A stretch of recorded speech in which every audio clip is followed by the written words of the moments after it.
This is Jimbo JTech back with the 11th video here on Sonic Academy. Today I'm going to show you some quick mix tips, starting off with volume automation, arguably the most powerful tool in your arsenal for getting the mix to sound right and for getting everything to work as well as you want. I'm going to drive a few points home to you about really making sure you get your volumes right before you start going too crazy with any other kind of, surgical processing. And I'm going to show you all the reasons why and some best practices for making the music stick out before everything else. So let's dive right in.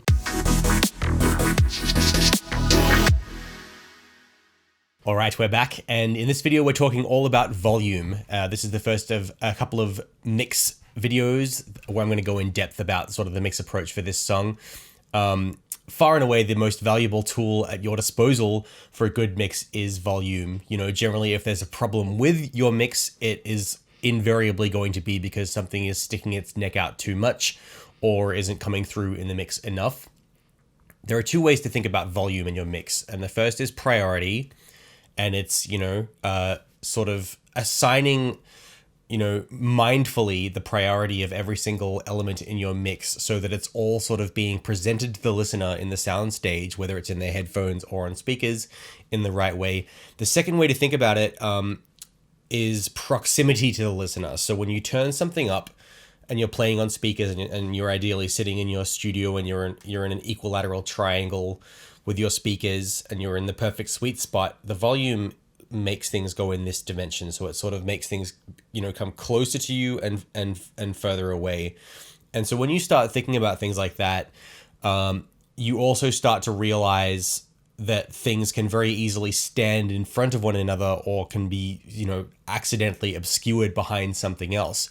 If you collapse everything down into mono and ideally have it playing out of one speaker in mono, which is a good reference check to do at some point in your mix, no matter what you're doing, it's almost like a stack of cards, and it's almost like whatever's at the front, is at the forefront of the listener's attention. And when you turn the volume up, it's almost like it's putting it further into the back of the deck. So there's this sort of order in which things stand. And that also applies to the frequency spectrum. So you can sort of place things on the stage frequency wise, but volume is the most important thing. So I think the question everyone, has at some stage or another is like, what on earth am I supposed to set all of these volumes at? If I have, 100 tracks and they're all supposed to have their own, sort of individual volume, how can you possibly account for all the variables that would arise? And the answer is that you can't. But what you do need is a convincing message where everything is being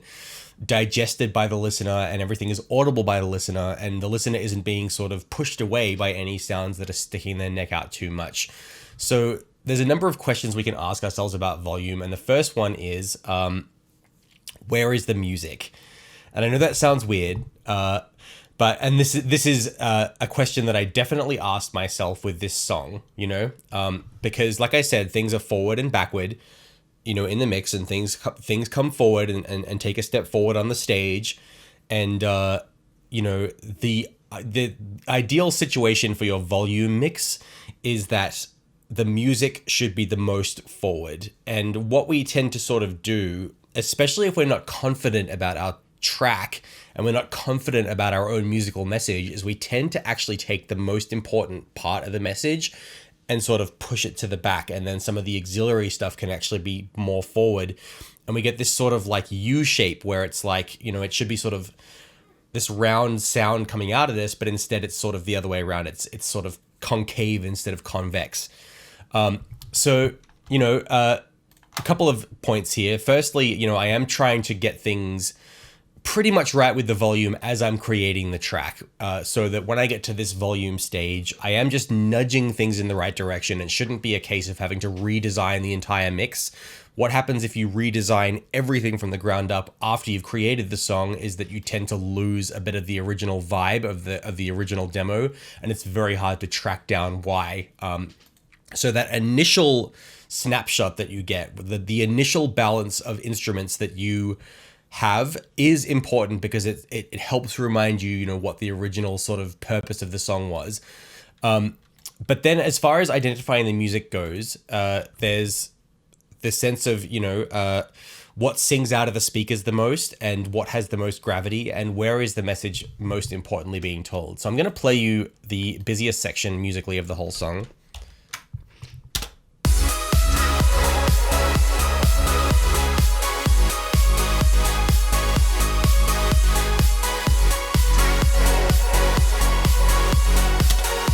So there's a sort of inner circle of attention where you want the listener to be focused on, and you know that you want these sounds to be to the front, and then you've got sort of in this track's case, a lot of stuff happening in the wings. So I'm just going to solo out what the music is in this track to me, and I'll give you a bit of an explanation as to why. So the music. And that word music, that's what I'm listening for when I'm trying to think about what to bring out volume wise. It's where is the music?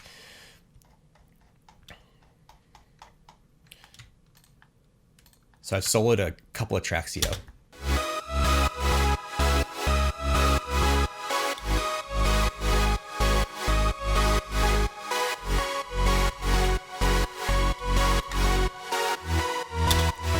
Once again, 100-track project, and those, 4 or 5 tracks that I just soloed out basically make up the majority of the listener's attention during this section. And so what we tend to bury the music in the mix. And there's that 80-20 rule of 80% of what you're doing is being done by 20% of the work that you're putting in. 80% of the messages is being told by 20% of the parts. And I think that's really true here. So you'd be amazed how if you start your volume mix from the point of putting the music at the center of everything and making everything else auxiliary, it'll go a long way, and it'll sort of make the whole track sort of sit right. So the next question I would ask is there something weighing the mix down? So in previous Sonic Academy videos, I've talked about gravity and basically how there's this sort of heaviness to some sounds and this lightness to other sounds. So I'd say part of the reason those elements that I just identified are sort of the music that's singing out of the speakers is that they are all the kind of sounds that you can turn up a lot in your studio or in the mix, and they'll just sing out over everything. Then there are other sounds that don't like to do that as much. So I'm going to play the whole mix again just quickly.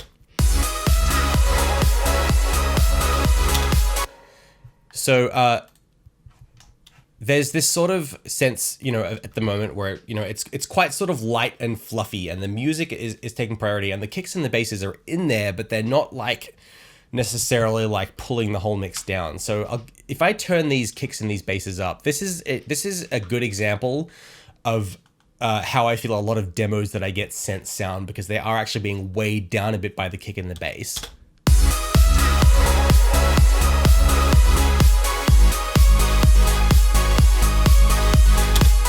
So it's a subtle difference, but that kick and that bass is now actually standing in front of the rest of the song. So that's the best way to think about volume, is what is standing at the front, and what needs to take a step back. And the answer of what should be standing in front and center is always the music. So then the last question I would ask myself with volume is, are my suspicions about my levels being confirmed by the instruments? So we're going to talk about frequencies a little bit in the next video, but let's play this back, with a spectrum analyzer that has, I think, something like a 3 dB curve on it, a minus 3 dB curve.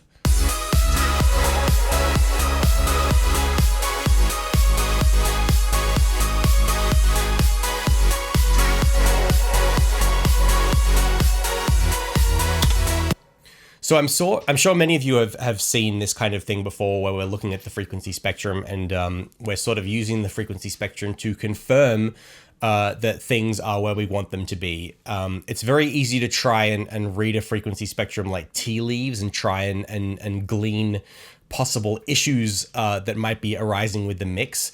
But I prefer to do it the other way around. I prefer to use these frequency analyzers as a sort of confirmation that I'm on the right track. So with this 3 dB curve, there's this sort of line that goes from left to right and sort of goes downhill as it goes. And this is a general rule of thumb for mixing, is that you want a good balance in the frequency spectrum. That said, you can always break with tradition and do things however you want. With me, I usually have a pretty sort of downhill slope. You can see in this song there isn't really much going on in this sort of lower mid area here at this point.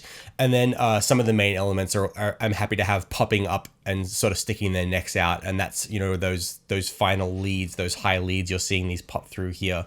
So something that happens in my tracks a lot is that my white tracks, so my sort of like closed hi-hats, open hi-hats, rides, little cymbals, things like that, are all sticking their neck out too much, and that'll be present here in the upper range. So I'll give you an example of like one of my common volume mistakes, what it looks like, that I usually end up picking up with this Pro Q.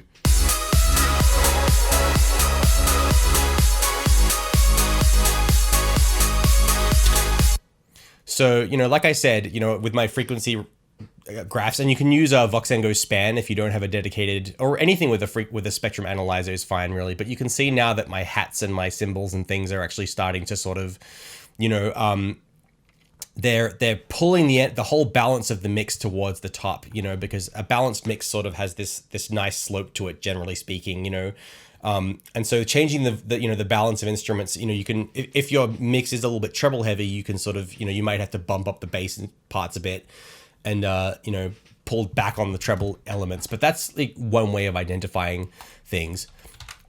Overall, I'll probably do a volume pass 3 times. So I'll go through the whole thing, and I'll just be nudging things around a little bit. I'll ask a final question, which is, can I hear this? And, if it's a musical element that's sort of making, one of those most important musical elements, is it being celebrated? And if it is a much more auxiliary element, then, if it's something that's really just in the wings and you don't want sticking out as much, and especially if it's something that, it doesn't feel like you can turn it up very much, and when you do it weighs the mix down, that's when you want to start pulling back on those elements and using just enough of them so that they can be heard in the mix and that they're doing what they need to be doing without taking too much space. So that's my general approach for volume. In the next video, we're going to look at EQ and compression. Stay tuned.